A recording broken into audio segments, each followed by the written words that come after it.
Kao tema današnjeg videa na red je došla naša kraljica boranija ili mahuna, koja nas svake godine iznova zadivljuje sa ljepotom svojih velikih plodova.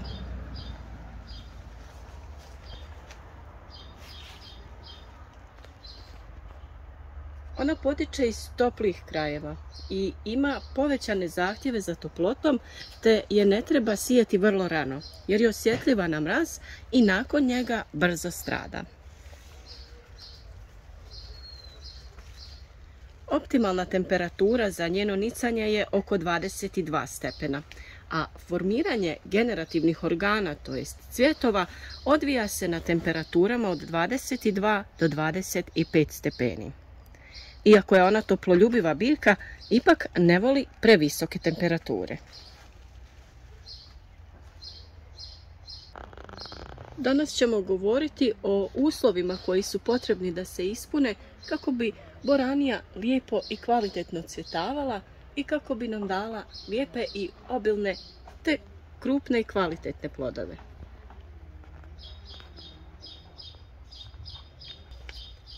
Velik problem kod uzgoja boranije jeste izostanak cvjetanja i velika bujnost lisne mase, a manjak plodova.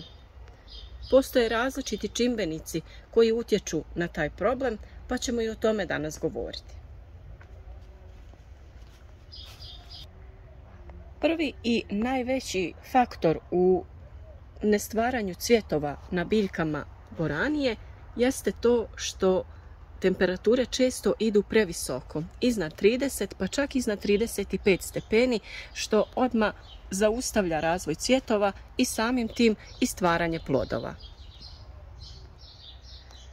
Upravo pod utjecajem visoke temperature i smanjenja vlažnosti zraka dolazi do masovnog opadanja cvjetova, te pri jakim i izrazitim kolebanjima dnevne i noćne temperature, posebno u toj fazi cvjetanja. Tada boranija smanjuje formiranje plodova, odnosno mahuna.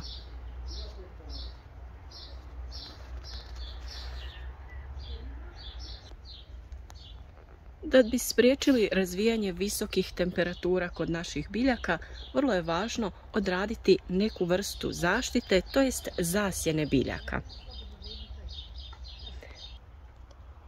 Mi smo za zasjenjivanje našeg plastenika iskoristili mrežu za zasjenjivanje, koju naravno na neku konstrukciju možete postaviti i na otvorenom i iskoristiti je u tom slučaju.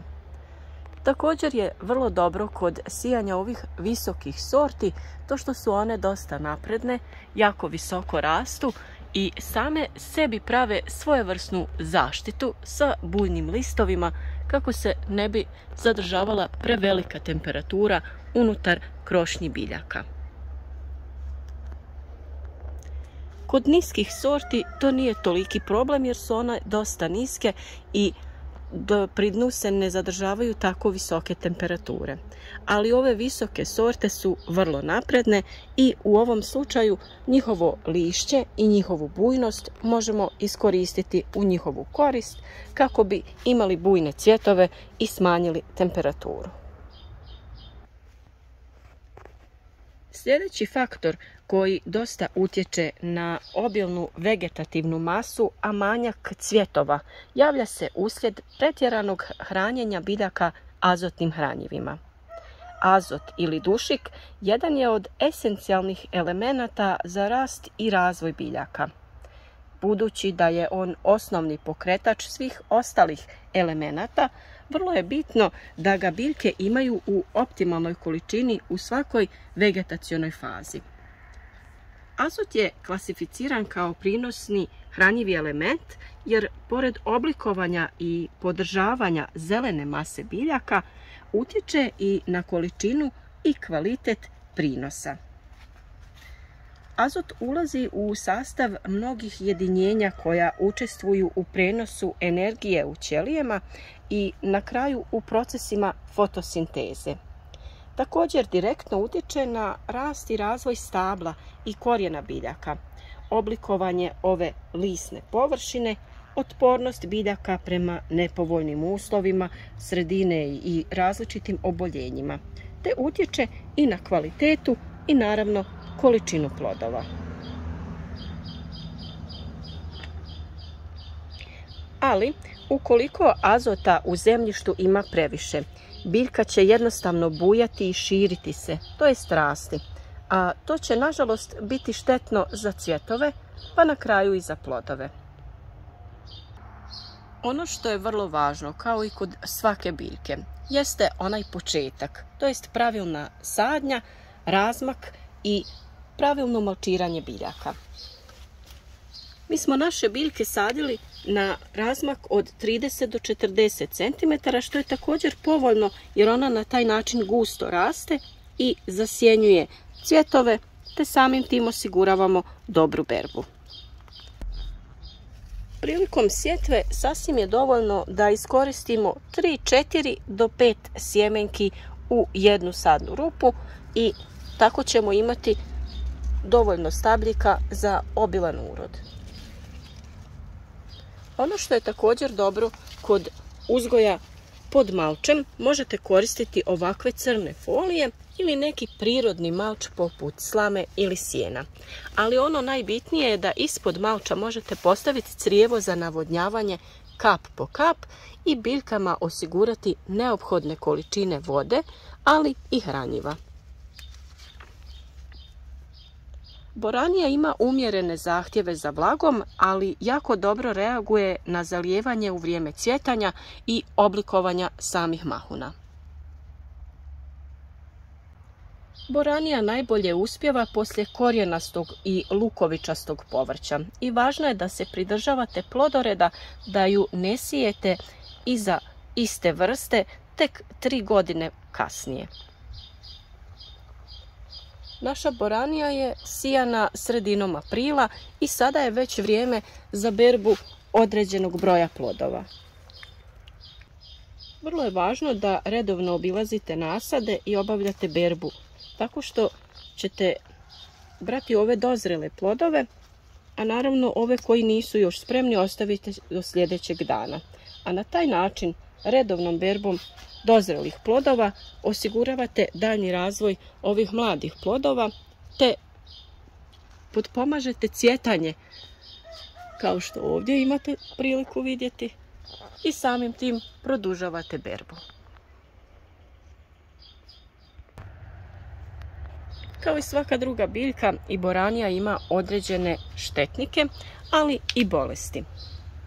Najčešće bolesti javljaju se ovdje pri dnu, gdje se ostvaruju uslovi visoke vlage i visoke temperature, pa samim tim i dolazi do propadanja određenih listova, koje, ukoliko ste u mogućnosti, potrebno skloniti kako se zaraza ne bi dalje širila.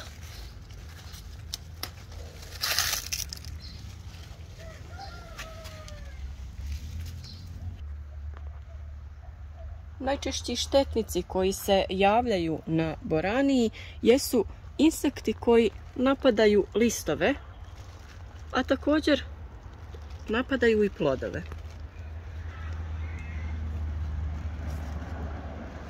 I to su štete koje oni pričinjavaju na boraniji. Samim tim nećete biti u mogućnosti da berete ovakve plodove.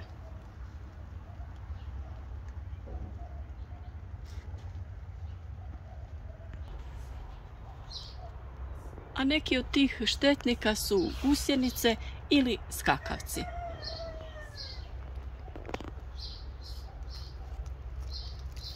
U našim krajevima ovakvi štetnici ne dolaze u velikom broju, pa je tako najjednostavnije rješenje da ih uhvatite i iznesete van iz plastenika ili na udaljenije mjesto daleko od vašeg vrta.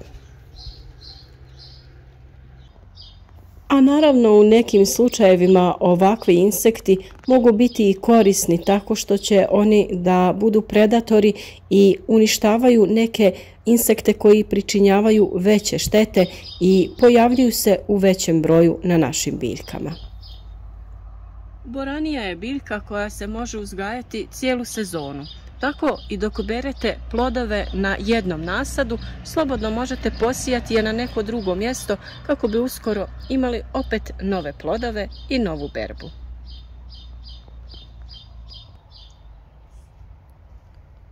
Nakon što vegetacija boranije prođe, naravno vrijeme je da se sve ovo pokupi iz vrta, očisti i naravno potrebno je sve ostatke iznijeti iz vrta kako ne bi došlo do zadržavanja biljaka na tlu te samim tim mogućnosti razvoja određenih bolesti.